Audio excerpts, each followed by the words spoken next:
tertandas lah. Tisu. Ada tisu tak ini? Tisu. Sekejap. Aku rasa aku letak kat sini. Oh ni ada. Sekejap. Tisu. Cepatlah nak kencing ni. Nanti kalau ada beling kau bagi ke?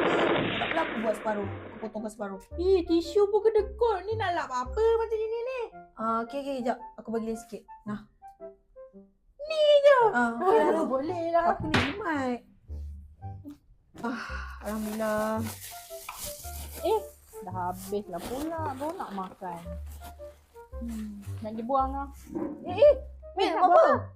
Aku nak letak bekas ni. Letak ni. Boleh letak popok. Ini dah boleh buang. Aku boleh letak duit shilling ke apa. Aku boleh buat sup untuk bawa bekal. Benda tu boleh beli tabung. Aduh, ni boleh buat aku letak sup ke kari ke boleh je. Ya Tak apa, sayang Allah. doh. Plastik Belilah apa tu. bekas. Tak apa, aku boleh basuh. Tak apa, aku kena jimatkan duit sekarang. Sekarang kena jimat. Ya Allah, pelik lah kau ni. Boleh, tak apa. Nanti aku basuh. Terima kasih.